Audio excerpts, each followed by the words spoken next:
We're back live on the FlairBar.com show in New Orleans, Tales of the Cocktail with Junior Merino, and he's actually telling us a story of how he got the nickname, the Liquid Chef. And actually, if you want to get to know more about Junior, you can go to the liquidchef.inc.com. Was that Yes, right? that's correct. I was studying it all morning. I was nervous. I didn't want to screw it up, thank God. And if you haven't seen it yet, it's the liquidchefinc.com. So tell us more. You got the nickname Liquid Chef using fresh ingredients behind the bar in the early 90s, way before a lot of people were doing it with the whole fresh movement again.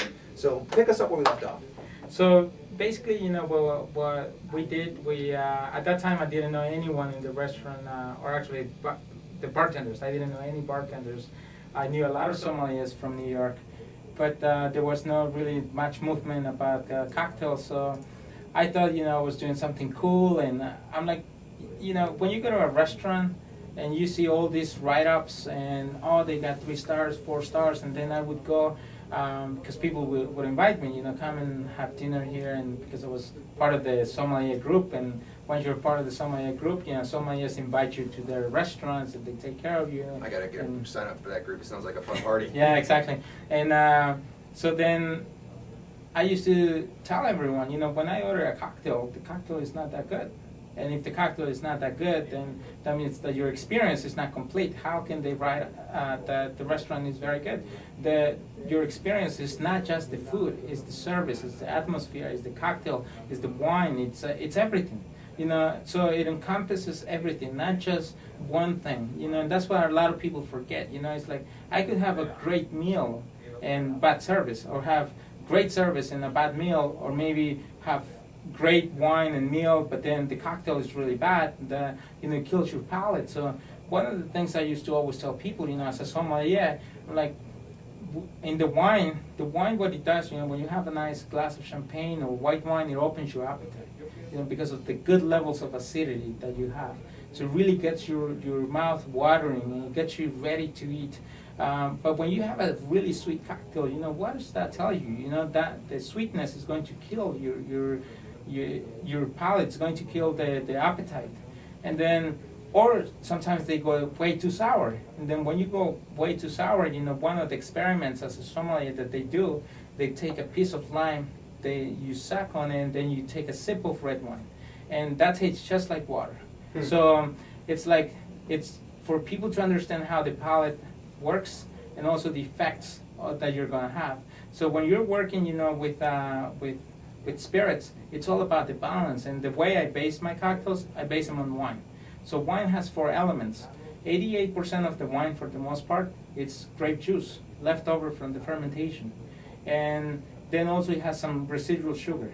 Now the residual sugar, that tells us that there are some calories and carbohydrates. Well, alcohol has 65 calories. 40% alcohol, but there are no carbs because there is no sugar.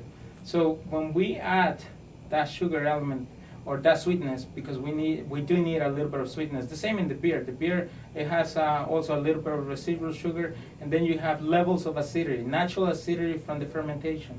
Now in this case, we put a little bit of acidity to complement the alcohol, and even though the cocktails are not really 12% alcohol, they're 18, 20, 30, depending who's making them and what style.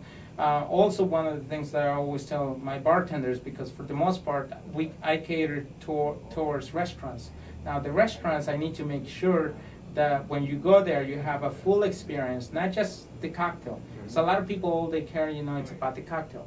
If I'm a mixologist, okay, all I care, and I don't care if you have a good time with the food and the wine. And for me, it's very important that actually the cocktail goes with the whole theme and the whole experience. So that the cocktail is not going to be too sweet, it's not going to be too sour, it's not going to be too alcoholic, because alcohol, that's why it's called fire water, because it will burn your taste buds. So by the time you go and have a nice bottle of wine, especially if you're going to order something at 80, 120, 200, you might as well drink something that it's $10, because there isn't much. You get the true taste. Exactly. So if you want to get like the true complexity of the wine, you got to have something that is going to help you enjoy that experience. And also the same with the food, because the food has a lot of very soft, delicate nuances of the flavors that the chefs are putting together. So you want to maximize your experience. And that's why my cocktails are a little bit more you know, I don't like to use the word fruity because lime is a fruit and it's sour. So I don't think a lot of people actually drink the lime by itself. So, and there are a lot of things that are fruit, but people get confused with the word. And also, you know, fruit has a lot of acidity depending on the levels of ripeness. So I think people need to start kind of like understanding the whole breakdown of fruit, because if you buy raspberries, they're kind of not very ripe. They're going to be extremely sour. You buy a green mango, it's going to be very sour. And in Mexico, you know, what we do, we take the green mango, we peel it, we put a little bit of hot sauce, and then we eat it, and that's really sour until you have the spicy and sour.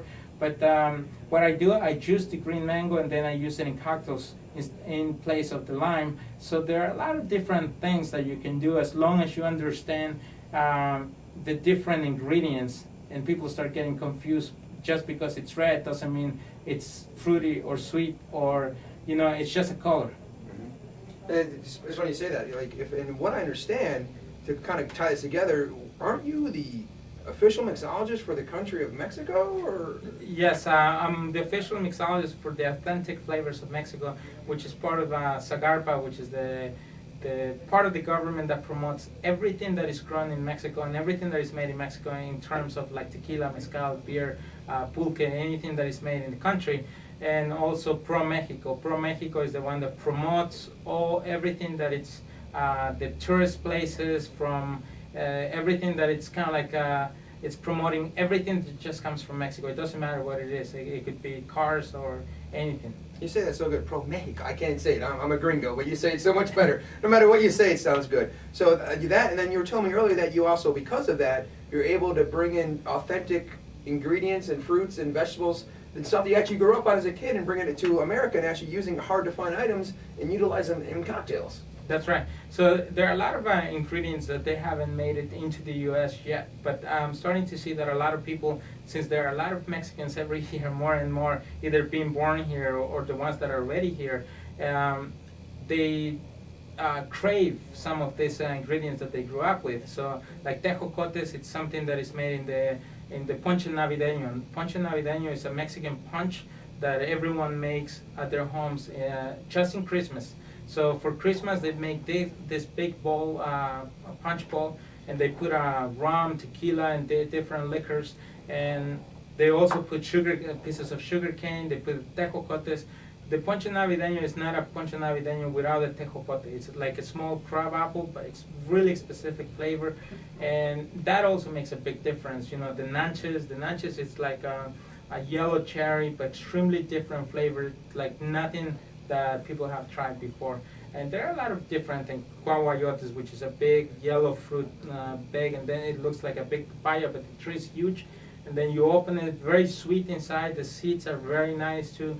So there are a lot of ingredients also from Peru, still from Brazil and from Chile, that they haven't made it into the U.S. yet. But I think we're going to start to see a lot of these ingredients as the more Latinos start to come out in the whole mixology movement, because you know, Latinos, we know a lot of this, or we know all these ingredients, so we're just going to start bringing them into the U.S., nice. Which makes the mixology world more complex. And flavors, and Finest Call has a great amount of flavors, like you're saying, and everything else, but tell us about some flavors you got coming out with, and maybe we might see some of these other flavors soon. Well, we have a whole line of gourmet syrups. Mm-hmm. Now the gourmet syrups, they're 100% natural, organic, and we really care about the quality. So we take the raw material and then we make it into, just as if you were making a syrup behind your bar. And so we have one that is the gum, which is for the pisco sours and pisco punch. And then we have the elderflower, ginger, the aloe vera and lemongrass. Aloe vera is also native to Mexico. We have the rose one, which I created for my Coming Up Roses, which is my signature drink. Wait, Coming Up Roses, I just read something about that. Hang on. We're gonna come back back after this with Junior, and he's gonna tell us about this cocktail I made, Coming Up Roses. It actually won an award, if I remember reading Yep. right. We'll be back right after this. Cool. This is going good. You're very informative, more than everybody else. Like, I love this about you. I hate the ones that just have like one-word answers. Yes, no, yes. All right, this will go on fun. All right, so we'll come back with Coming Up Roses. And then from there, we'll go into the lab. And then from there, we'll go into your event coming up in Mexico. Okay. and then we'll touch again on the Liquid Chef, where they can get a Okay. hold of you, and exactly what do you do for, your sponsors, and what do you do for them, and then we'll be done. Okay.